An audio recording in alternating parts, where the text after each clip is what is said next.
Bueno, gracias por el aplauso. Lo que ha comentado Julià de ayudar profesional, lo explico un poco, es que hace tiempo que dejé de decir que yo era psiquiatra, porque realmente yo soy yo. Entonces lo de la psiquiatría simplemente es un medio para un fin. Un medio que yo... Porque quizás algunos os preguntaréis qué hace un psiquiatra hablando de la felicidad. Es algo un poco atípico. Y tiene que ver con esta idea de ayudador profesional. Y hace mucho tiempo que me llamaba la atención que los psiquiatras básicamente hablábamos de enfermedades. Pero yo pienso que el psiquiatra debería ser un profesional de la felicidad. Debería ser un auténtico garante de la felicidad. Alguien que procurara o enseñara a la gente realmente a sentirse feliz. Y digo sentirse, no ser. Esta es la primera idea que quiero apuntar aquí. La felicidad no se es feliz. Cada uno es lo que es. La felicidad es una emoción, es un sentimiento. Por tanto, no se puede ser feliz. Dicho esto, ya tenemos el primer problema informático porque se me ha ido la...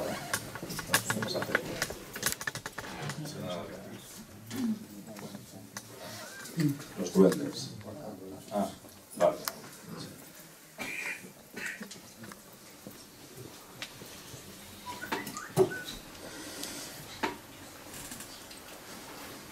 Bien.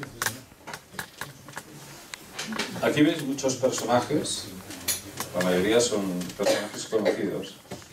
Y yo os preguntaría qué creéis que tienen en común todas estas personas. Aparte de ser todos miembros de la misma especie, que son el Homo sapiens sapiens, que es a la que pertenecemos todos. Homo sapiens, ¿sabéis qué quiere decir? El hombre que sabe que sabe. Lo cual ya podemos ponerlo en duda, porque quizás es que no sabe demasiado. Pero lo que realmente tienen en común, que tiene que ver con esta charla, es que todas estas personas, todas, es que aquí hay de todo tipo, ¿no? Gente que ha hecho auténticas maravillas, gente que ha hecho auténticas atrocidades en la historia, pero todos lo hacían por la misma razón. Querían sentirse felices. Entonces, el objetivo siempre es el mismo. Todos queremos sentirnos felices. Estas personas, o todas estas. Entre todas estas representaría a los 7.000 millones de seres humanos que hay en la Tierra. Estáis vosotros también. Todos vosotros queréis sentiros felices. Y todo lo que hacéis, desde que os levantáis hasta que os vais a dormir, o incluso durmiendo, es intentar sentiros felices. Fijaros que mucha gente dice, no sé bien lo que quiero. Claro que lo sabéis, todos queréis sentiros felices. El tema está en la estrategia que utilizamos para sentirnos felices. Cada uno utiliza la que buenamente puede y sabe. Muchas veces nos equivocamos, porque el resultado es que no nos sentimos felices, la mayor parte de las veces. La felicidad es una emoción. Como he dicho antes, es una emoción. ¿Qué tiene que ver este caballo y este jinete? Se suele decir, vamos a hablar de lo que es una emoción. La palabra emoción viene del latín emotion, que quiere decir lo que nos mueve a. Todo lo hacemos por motivos emocionales. Todo. Y todos. Así no son. Pero bueno. Entonces se dice que lo que realmente nos da la fuerza para hacer las cosas en la vida es el caballo, es la emoción. Pero esta emoción tiene que estar guiada por un jinete, que es la razón. Entonces un caballo sin jinete puede ser un caballo desbocado, puede ser un caballo desbocado te puede llevar al precipicio. Es muy importante que la razón gobierne la emoción, no que la anule, que la gobierne. Permitidme que haga una contextualización de lo que son las emociones. Os preguntaréis qué es esto. Esto es una bacteria y estos son seres humanos. de aquí hasta aquí qué ha pasado, porque realmente la vida en la Tierra empezó hace unos 4.500 millones de años. No, perdón, la Tierra tiene 4.500 millones de años y la vida empezó hace 3.500 millones de años. Éramos bacterias. Fuimos bacterias durante 2.000 millones de años. De aquí a aquí pasan 2.000 millones de años. Hace 2.000 millones de años empezaron a juntar bacterias y formar seres multicelulares. Duran otros 1.500 millones de años. Hacia aproximadamente 700 millones de años atrás, lo que se llamaba la gran explosión del Cámbrico, empezaron a crearse todas las especies de seres vivos. Ha habido grandes extinciones, pero siguió la evolución. De hecho, las extinciones que se debían a grandes crisis, a veces climáticas, casi siempre, eran las grandes oportunidades para producirse los grandes cambios. De hecho, cuando pasamos de aquí a aquí, esto fue la típica extinción de los dinosaurios aquí, ocurrió que Dios permitió que los protomamíferos empezaran a evolucionar, hasta llegar a los prehomínidos, los primates, y hasta nuestra especie, el Homo sapiens. Fijaros, todo este tiempo hay una referencia que se dice que si toda la evolución de la vida fuera un año, lo equiparáramos a un año, los 3.500 millones de años, el hombre aparece en el último minuto del 31 de diciembre de ese año. El último minuto. Fijaros qué poquito tiempo llevamos en esta evolución. Vaya, empezamos otra vez. Perdón. Aquí. Y en lo que es la evolución desde los proto-homínidos hasta el hombre actual sería este minuto, pero del hombre actual al hombre tecnológico, lo que ha ocurrido en los últimos 100 años sería el último segundo de todo este año. Pero es como que es una progresión brutal, una progresión geométrica que se acelera. Esto es una cosa muy curiosa que ya me llamó la atención cuando estudiaba medicina. Estos son embriones de diferentes animales, de un pez, de una salamandra, de una tortuga, de un pollo, de un conejo, de un humano. Fijaros que son todos iguales. Nosotros, cuando somos de días, somos igual que un embrión de pez o un embrión de tortuga.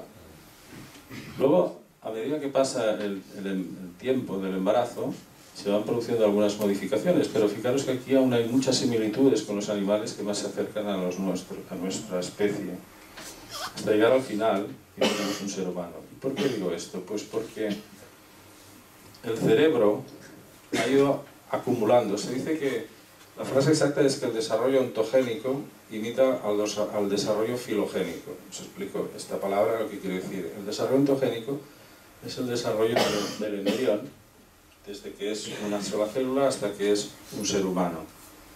Pues recorre todo el camino evolutivo del ser humano. Entonces, hay un momento aquí que tiene un cerebro muy primitivo, que es igual al cerebro de un pez prácticamente. Luego se van añadiendo capas, y aquí tendríamos un cerebro que se asemejaría a los cerebros de los animales más avanzados, de los mamíferos o los protomamíferos, hasta que al final tenemos el cerebro más avanzado, que es el cerebro humano. ¿Entendéis la idea? Que se va sumando. Entonces, por eso se habla de los tres cerebros. En nosotros, en cada uno de nosotros, coexisten tres cerebros. Lo que se llama el cerebro reptiliano, que es muy parecido a lo que puede tener un cocodrilo. Sobre este ha evolucionado el cerebro de los mamíferos, en el cual allí ya empiezan a producirse funciones emocionales. Y lo que nos caracteriza y nos diferencia básicamente de los mamíferos es el lóbulo frontal, lo que se llama el neocórtex, la parte más avanzada, donde está la capacidad de raciocinio. El cerebro reptiliano, básicamente, tiene unas funciones muy básicas de supervivencia y de reproducción. Aquí os pongo estas fotos porque veis ¿Habéis visto alguna vez un cocodrilo triste o un cocodrilo contento? Creo que no, ¿verdad? Siempre tiene la misma cara. O un pez, o un pájaro. Siempre tiene la misma cara, no expresa emociones. Tiene sus reacciones básicas. Básicamente son la ira y el miedo, para huir o enfrentarse. Nosotros, como tenemos este cerebro reptiliano, también conservamos estas funciones. La ira, aquí veis gente muy cabreada, ¿no? Y a veces observamos con la ira reacciones absolutamente incomprensibles cuando las analizamos en frío. Siempre pongo de ejemplo la típica discusión de tráfico que a veces acaba con muertos. Hay gente que no se conocen de nada, que tienen un encontronazo conduciendo y acaba que bajan y se apalean, o incluso ha llegado a haber muertos. ¿Qué ha pasado ahí? Pues que se ha activado el cerebro de los reptiles. Y el problema es que cuando se activa el cerebro de los reptiles, reptiliano nuestro, se ofusca la razón. El cerebro más avanzado queda ofuscado. No funciona. Porque si no, ¿cómo os explicáis que un tío por una discusión de tráfico mata a otro que no conoce de nada? Ha salido el cocodrilo que llevamos dentro.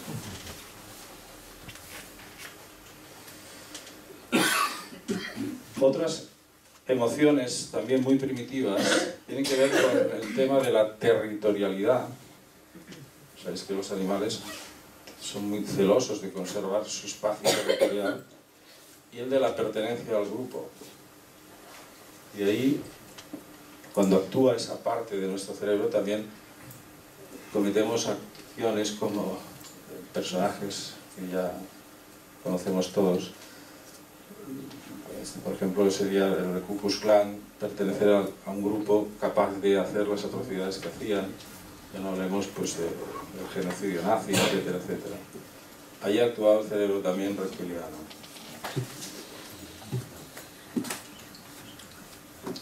Otra de las funciones primitivas que es común a muchísimos animales, incluso ya animales desde el nivel de los insectos, ¿no? Que es el instinto reproductor.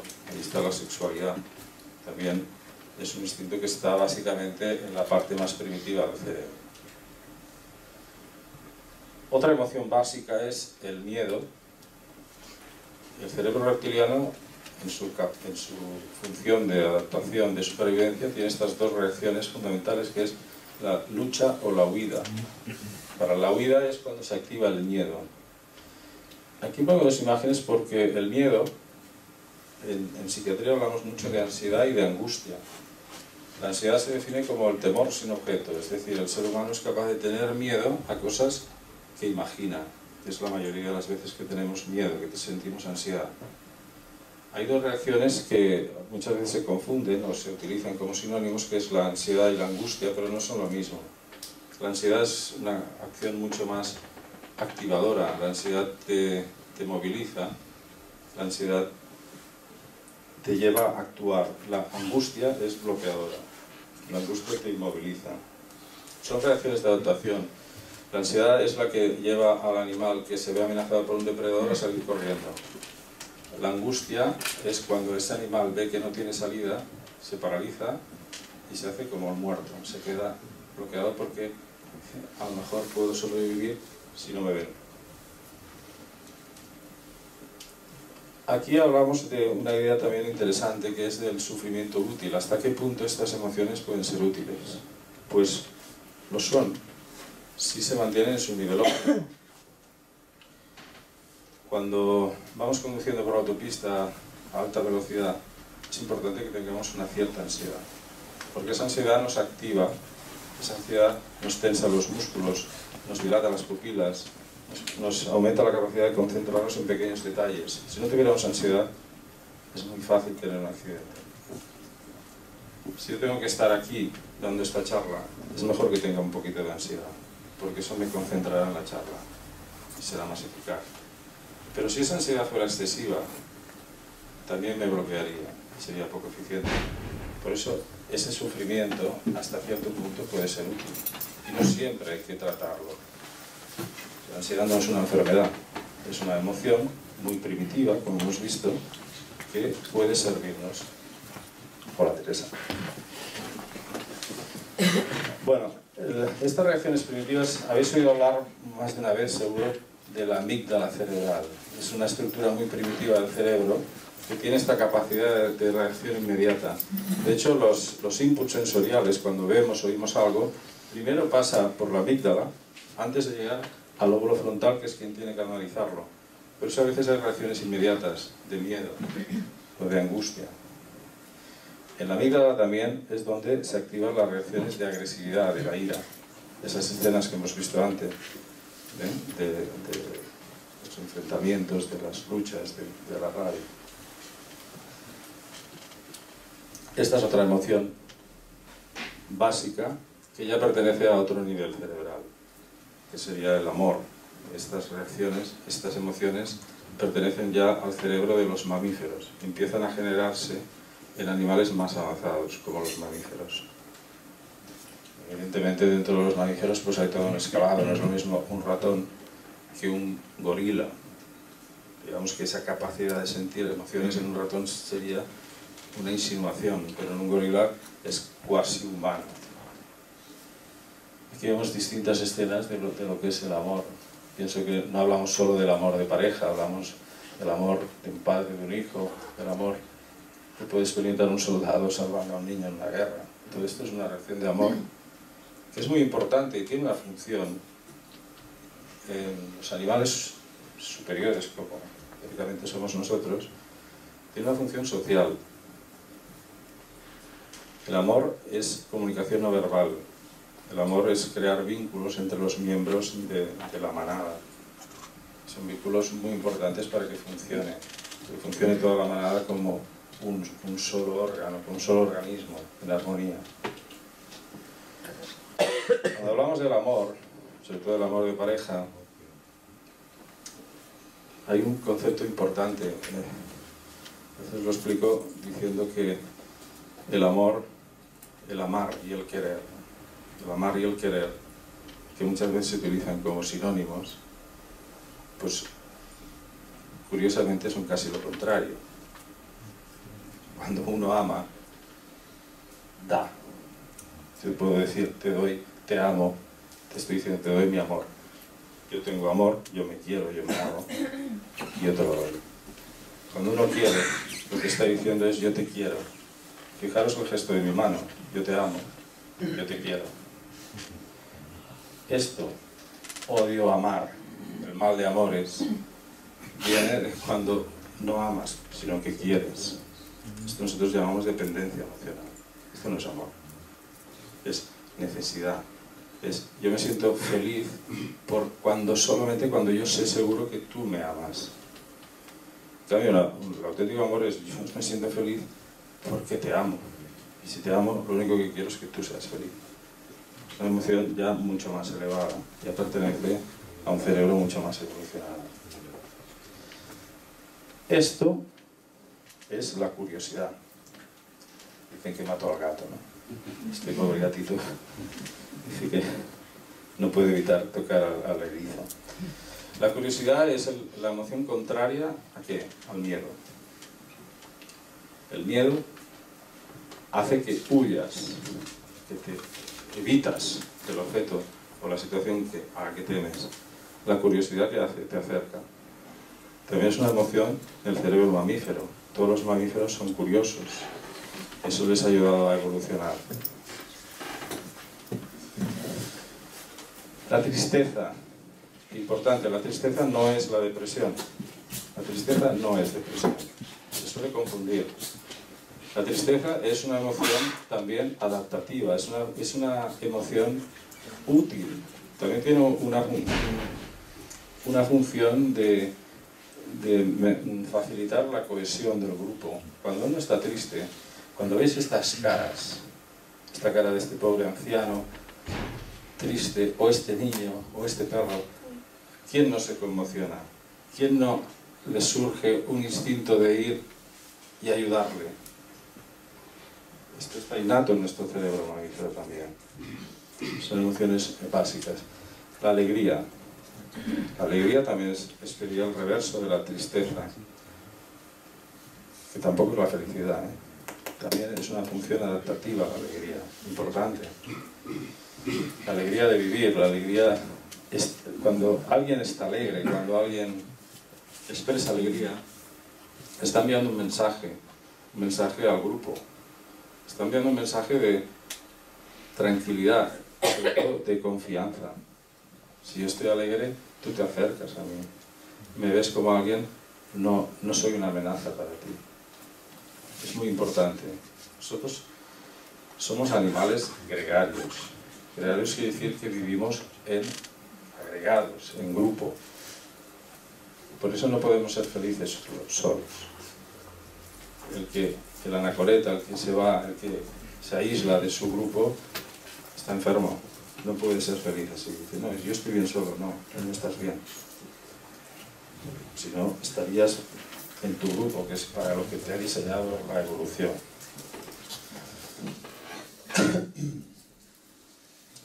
Y creo con estas fotos porque esta alegría, entre comillas, yo digo que es como una falsa felicidad. Muchas veces nos alegramos puede ser un logro deportivo, o porque hemos conseguido un objeto del deseo, un reloj de lujo, un coche deportivo. Esto más bien es una alegría falsa porque es como una promesa de felicidad. Porque yo pienso, como he ganado, soy el número uno, pues anticipo que voy a ser muy feliz. Pero es falso, es efímero, porque el que es número uno sufre por perderse el número uno. El que es feliz porque tiene un objeto de deseo, sufre porque teme perderlo. Cuidado con esta felicidad o alegría, entre comillas. Y no hablemos de esto, consumo de sustancias, las drogas, el alcohol, el tabaco, la comida, no, es la comida, el sexo. Bueno, aquí se mezcla tabaco, sexo, todo. Buscar placeres, esto es placer, el juego, todo son adicciones. Hay una frase que lo resume muy bien, por ejemplo, hablando del tabaco, dice, fumar me da placer, dejarlo me hace feliz, me siento feliz. Entonces, esto simplemente es buscar modificar la atmósfera bioquímica de tu cerebro, intentando modificar los neurotransmisores para que tú tengas una sensación, pero es efímera y es falsa, porque además casi siempre después de haber consumido drogas, el sentimiento de después, cuando ha pasado el efecto, es justo lo contrario, pasas del cielo al infierno. Todas estas drogas o actividades adictivas actúan en otra sustancia también del cerebro mamífero que se llama el núcleo accumbens. Aquí es como el centro de la recompensa. Cuando sentimos algo que nos recompensa, en estos centros cerebrales se produce un aumento de una sustancia que habéis oído hablar que se llama la dopamina. Casi todas las drogas lo que hacen al final es aumentar la dopamina en este centro, en el centro accumbens. Claro, muchas actividades se hacen para intentar subir la dopamina en el centro accumbens, en el núcleo accumbens. Pues tenemos una cultura donde hay sustancias, drogas legales, el tabaco, el café, la Coca-Cola que lleva cafeína, el té, todas esas sustancias lo que hacen es aumentar la dopamina aquí, igual que la cocaína y que muchas drogas, ¿no? El cannabis, la heroína, todas estas acaban produciendo aumentos de la dopamina en este núcleo. Tal es así, esto es un experimento clásico, donde se pone un electrodo en el núcleo accumbens de una rata, y en esta palanca, cuando esta rata aprende que tocando esta palanca sufre una pequeña descarga en su núcleo accumbens, esta rata empieza a apretar la palanca hasta morirse. La adicción es tan tremenda que se olvida de beber, de comer, de todo y muere. Muere autoestimulándose. Esto, ¿sabéis qué es esto? Esto es una bacteria. Y estos son los leucocitos. ¿Por qué pongo esto? Porque las emociones, la felicidad, también tiene mucho que ver con la salud.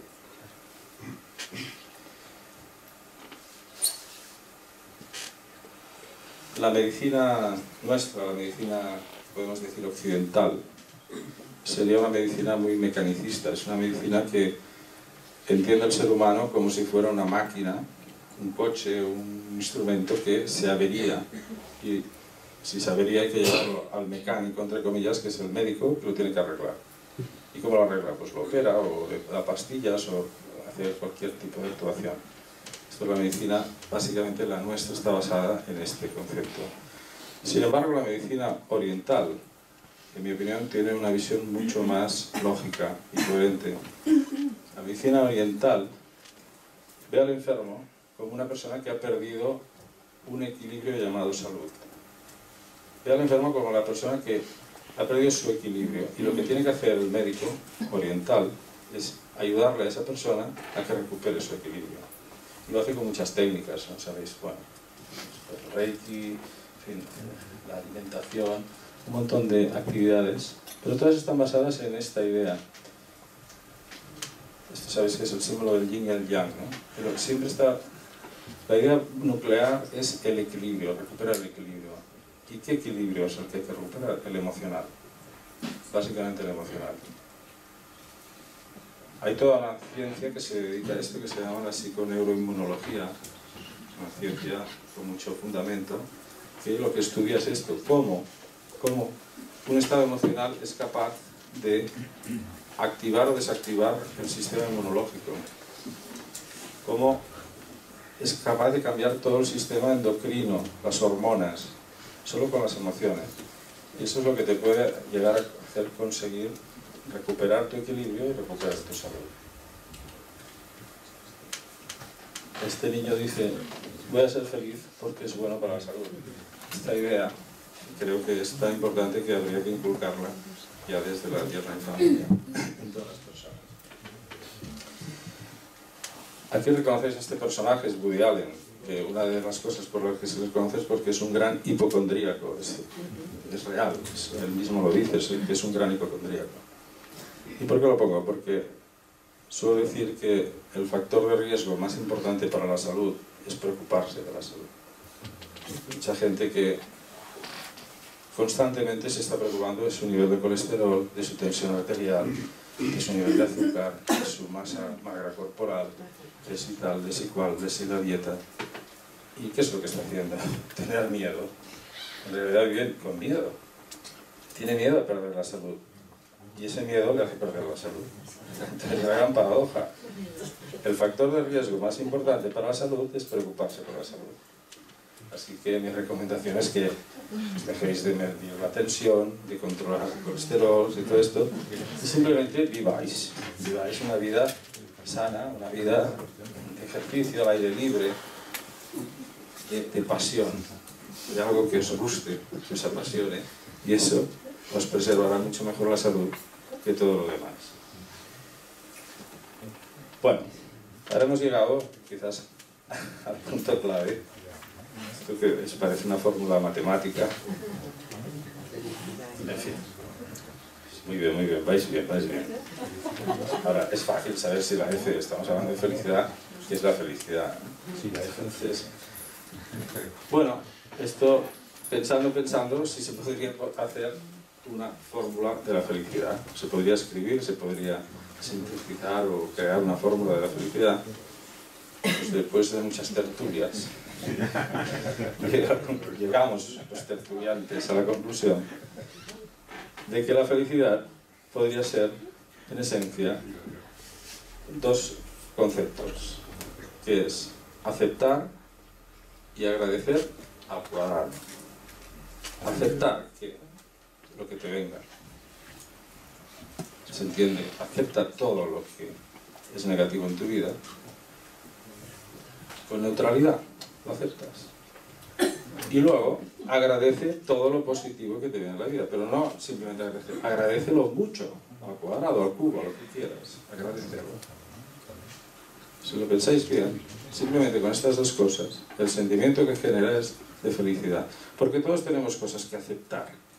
Es decir, creo que todos podríamos hacer una lista tan larga de cosas para suicidarnos como de cosas para brindar por la vida, todos. ¿Sí o no? Bueno, pero es que, ¿qué vas a hacer? Va a pasar igual.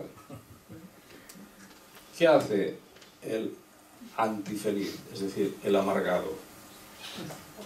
Lo contrario. Las cosas buenas las da por hechas, por supuestas. ¿Y dónde se fija? En todo lo negativo, que no lo acepta. Y como no lo acepta, está frustrado. Y la frustración es lo que nos lleva a la amargura. Fijaros, el frustrado, una persona frustrada, que sería un poco la antítesis de una persona feliz. Es una persona, ¿cómo está? Básicamente está cabreada, todo el día cabreada. Claro, porque cada día nos pasan cosas que no son lo que queríamos que nos pasaran. Y hay una frase que dice, la ira es hija de la frustración. Todas las personas que están cabreadas es porque les ha frustrado algo. Entonces, si aceptamos y agradecemos, no nos vamos a cabrear nunca, nos vamos a sentir mucho más felices. Esta fórmula de aceptar y agradecer empezó a gestarse en mi mente. Esto lo reconocéis, es el 11 el atentado de Atocha, que hace ya más de 10 años.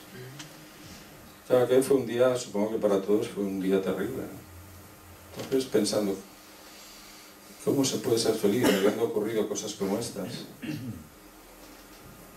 Pues es difícil, pero volvería a decir yo que aceptar, esto pasó, ha pasado, esta tragedia tremenda, ¿no?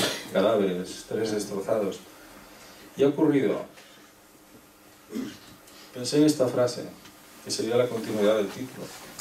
Y la felicidad es una actitud de la mente que nos permite ver la belleza, incluso cuando se esconde detrás del horror. Había belleza aquí, sí que la había. Había un montón de actitudes de solidaridad, de humanidad. Muchísimo, tremendo, ¿no? Manifestaciones, gente que ayudaba sin ser profesionales. Todo eso estaba ahí también. La única manera de poder sentir felicidad en ese día terrible era esto. Ha pasado, se acepta. Que dice esto, dice el 11S, dice el tren de Galicia, lo que sea. Cada día ocurren. En los países de Irak y tal, cada día ocurren tragedias. Pasa que no son tan mediáticas. Y van a seguir ocurriendo. Si fuera por esto, sería imposible que nadie fuera feliz. Hay que aceptarlo. Aceptarlo no quiere decir aprobarlo. Si podemos evitarlo, lo evitaremos. Pero hay que saber ver la belleza que hay detrás de todo esto. Y aquí entramos también en otro punto importante. El cerebro, ya que el último, la capa más avanzada del cerebro humano, es el lóbulo frontal, se llama el neocórtex. Es lo que nos caracteriza básicamente.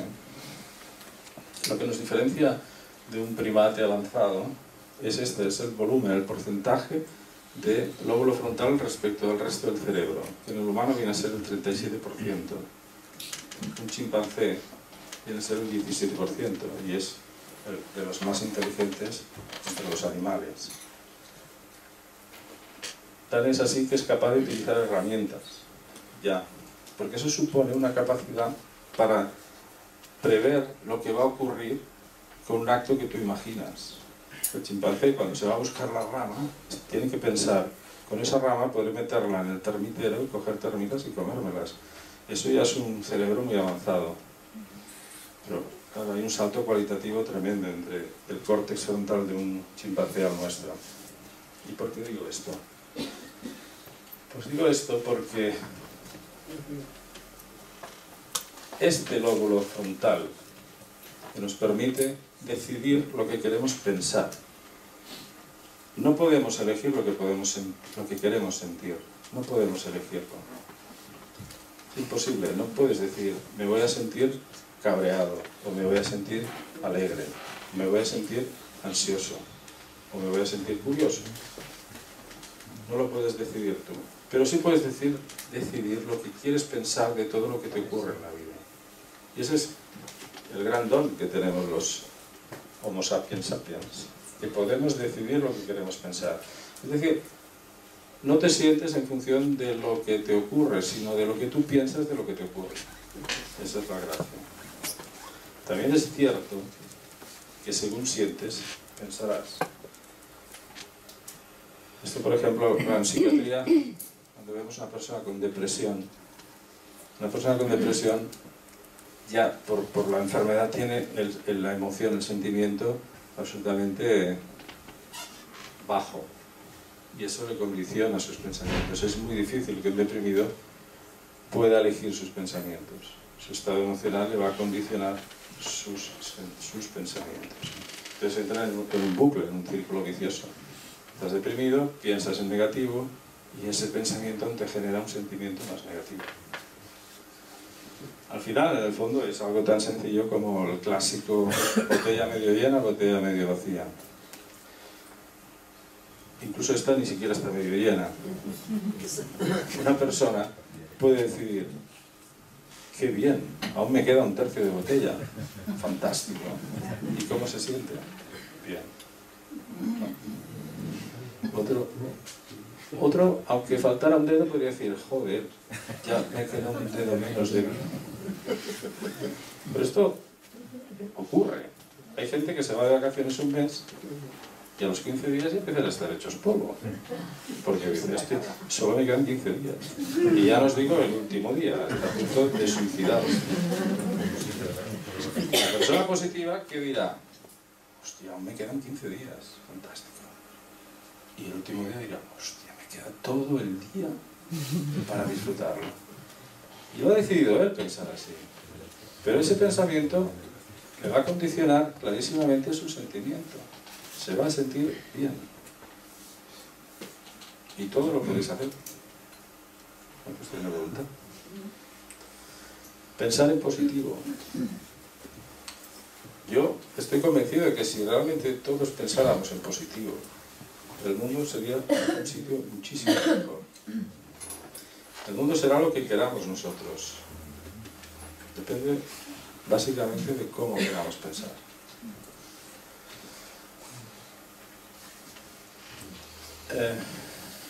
Esta imagen que todos reconocéis, que es un Buda, aquí viene, aquí el cuento.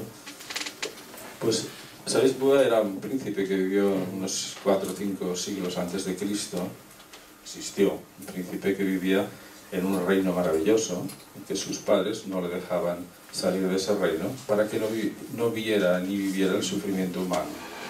Un día el príncipe Buda, Siddhartha Gautama, que se llama, se escapó y anduvo por fuera del reino y vio el sufrimiento humano. Se quedó impresionado y dice, no sé, será medio leyenda, medio real o lo que sea, pero estuvo meditando debajo de una higuera un montón de días sobre el sufrimiento humano. Y una de las ideas fundamentales sobre el sufrimiento humano que él... ¿Dónde me he ido ya? No lo sé. Bueno, ya me he perdido. Era esta, decía él, la felicidad es la ausencia del deseo. Esta frase, dicho así, hombre, ¿qué pasa? Que no has de desear nunca nada. El sentido verdadero de esta frase tiene que ver con lo de la aceptación. No esperes nada, no esperes que nada sea de una manera, no desees nada. Simplemente acepta lo que venga. Aquí fijaos lo que dice, yo quiero felicidad. Dice, el primero retira el yo, esto es el ego. Después retira el quiero, porque es el deseo. Y verás que solo te queda felicidad. Es una idea, fijaros que tiene 2500 años. Esto es lo que hacemos. Como el burro detrás de la zanahoria vamos buscando la felicidad, siempre. Porque no nos damos cuenta, porque somos un poco tontos y no sabemos que la felicidad no la podemos conseguir, porque la llevamos dentro. Entonces, ¿qué estás buscando? Es como este burro, siempre detrás de la felicidad, de la zanahoria. Esta es una actitud, el fluir en armonía. Dice, la vida es, deja fluir, deja que pase todo. La vida fluye sola. Este es el Tadeo Jones, que es un aventurero de ficción. Porque hace referencia, la vida, yo pienso que hay que vivirla como una aventura. El aventurero no lleva un programa de lo que me va a pasar, no lleva un programa que dice, entrarás, te encontrarás una serpiente en el árbol tercero, después un león te salga. No, no, no. Entra, a ver qué le pasa. Se adentra en la selva, con ilusión, a verlas venir. Creo que la vida hay que vivirla así. Levantarse cada día y decir, ¿qué me deparará la vida? ¿Qué me deparará el día hoy? Y hacerlo con ilusión, aceptando todo lo que te pase. Y lo que te va a pasar, bueno, que seguro que te van a pasar cosas buenas, agradécelo. Sé tú mismo. Esta frase también está muy oída. Sé tú mismo. ¿Qué significa sé tú mismo? Pues sé tú mismo. Tiene que ver con esto. La peor prisión en la que la gente vive es el qué dirán. Y esto yo os aseguro que llevo muchos años en la psiquiatría y he visto miles y miles de personas. Una de las fuentes de sufrimiento más importantes que he visto en las personas es que no viven sus vidas, las que ellos quieren vivir. Viven la vida que creen que la gente va a aprobar de ellos. Vaya tragedia. Vivir toda una vida solamente en función de lo que ni siquiera saben, sino que piensan que los demás van a aprobar de ello. De verdad que me parece una auténtica tragedia. Y valdría la pena esto, enseñarlo desde niños, iba a decir desde niños, pero luego hablaremos que los niños ya lo saben. Olvida el que dirán. ¿Qué más da? ¿Qué más da el que dirán? Sí, pero te tienes que desvincular mucho de la sociedad para esto. No, para nada. Al contrario, eso es el gran error. En el fondo hay un temor a que te echan de la manada. Pero curiosamente, cuanto más vives siendo tú mismo, cuanto menos miedo tengas a lo que digan de ti, más te van a aceptar. De hecho, ¿cuál es la característica de un líder? El que vive en función de cómo él quiere vivir.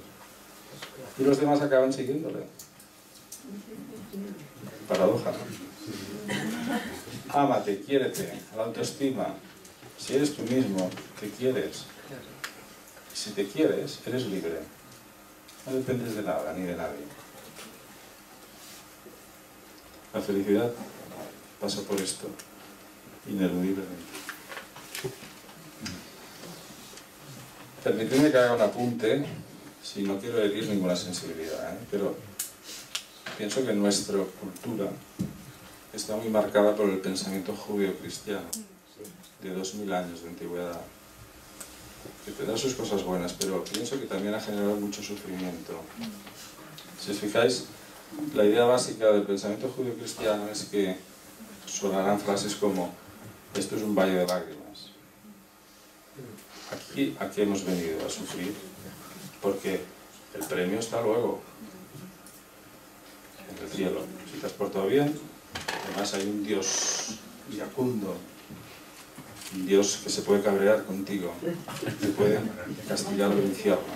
Y en el pensamiento judío-cristiano, todos los conceptos que se acercan a disfrutar, apasionarse,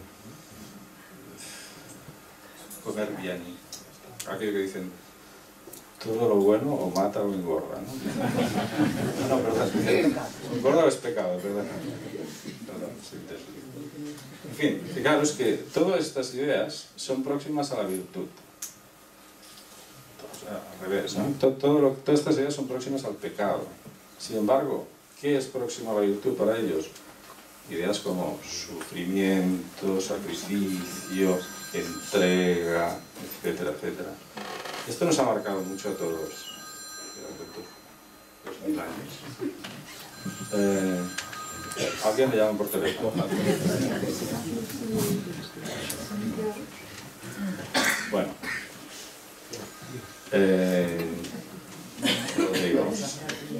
Bueno, es un pensamiento que lo tenemos muy marcado en nuestro inconsciente colectivo, y eso pienso que habría que también trabajar en este sentido, porque bueno, esta fotografía, esta imagen, tiene que ver con algo que a mí me parece una idea fantástica, que es de un país del Himalaya que se llama Bután, donde el presidente hace un análisis anual sobre la felicidad nacional bruta, ¿no? O sea, el Producto Nacional Bruto. Ellos dice aquí, la felicidad nacional bruta es mucho más importante que el Producto Nacional Bruto. Esto es real, y esto está escrito en las escuelas de todo este país. De todas las escuelas del país pone esto. Digamos que idea más potente, más importante, ¿no? Aquí siempre estamos con los mercados, el Producto Interior Bruto, el crecimiento, no sé qué, sí, y ¿de qué hablan? De dinero. El de dinero, nada más. O sea que aquí todo pasa por el dinero. Y al final, si como hemos dicho, si estáis de acuerdo, todos queremos lo mismo, que sentirnos felices, ¿qué tendrá que ver el dinero con eso? ¿No sería mucho más coherente lo que hace este señor? Valorar la felicidad nacional bruta. Es decir, a ver, ciudadanos, ¿estáis suficientemente felices este año? Sí, no, pues hemos de hacer algo para que haya más felicidad nacional bruta. Además, yo estoy seguro que si el país está feliz, el dinero ya viene solo. Porque el dinero es un medio, no puede ser un fin. Y en nuestro medio es un fin. Y así nos va. Y así estas crisis y estas cosas que están pasando. Además, ¿cómo voy mal de tiempo? Uy, es que yo me enrolé mucho, ¿eh? Para echarle un poco de tertulia después. Vale, vale. Bueno, pues la felicidad es una cosa que, curiosamente, cuanto más das, más tienes. Y esta imagen hace referencia a algo que nos gusta mucho, ¿verdad, Stanis? Es imaginaros que estáis en un sitio muy oscuro, donde hay mucha gente, podría ser una catedral, ¿no? Mucha gente con una vela, cada uno tiene una vela apagada. Y solo hay uno que tiene una vela encendida. Imaginaos que esa llama es la felicidad. Si tú vas dándole tu llama a cada una de las velas apagadas, ¿qué te ocurre? Tú no pierdes tu llama. Y al final tú ves mucho más. Y todos ven mucho más. Esto es lo que pasa con la felicidad. Cuando tú procuras la felicidad de otro, tu felicidad aumenta. De hecho, la auténtica felicidad no es posible si no es compartida. Es imposible que alguien sea muy feliz rodeado del sufrimiento. Imposible. Esto es un acto de generosidad. Esta persona está dando de comer a una persona que le faltan los brazos, ¿no? Y fijaros qué expresión. Está feliz. Está dando felicidad. ¿Y este? ¿Está feliz? Fijaros en su expresión. Mi tesoro, ¿no? Simplemente esta persona también quiere ser feliz, pero está equivocada. Se cree que codiciando, amasando para él, todo va a ser feliz. Y luego viene la tragedia y se da cuenta que no. Es un desgraciado. Esto es una disposición más allá. Esta era la sorpresa, Stanis. Y también se me ocurrió pensar si esa fórmula se podía simplificar. Esta es la fórmula de antes. Y pensando que el amor realmente ya es aceptar y agradecer.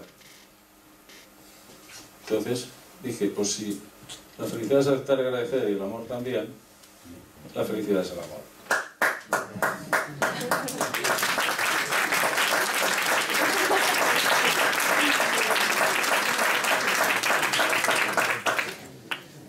Si vivís amorosamente, si amáis todo lo que hacéis, si amáis a todo lo que os rodea, amáis la vida, los árboles, las personas, y amáis incluso vuestras desgracias, lo que os pase, realmente vais a ser felices.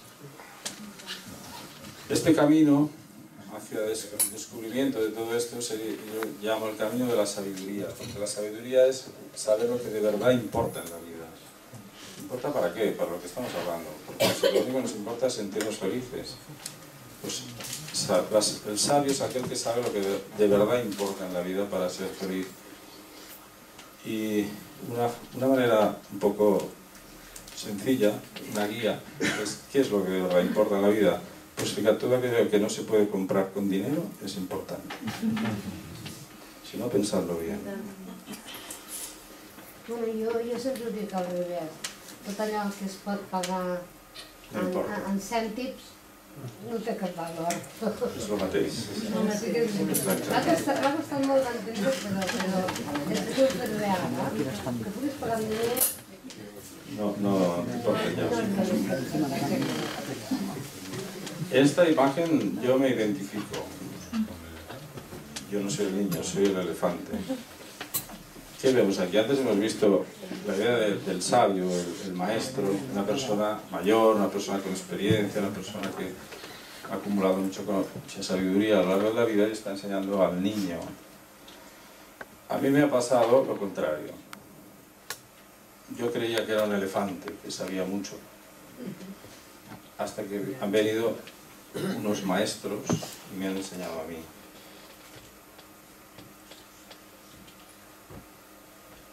Unos maestros muy pequeñitos.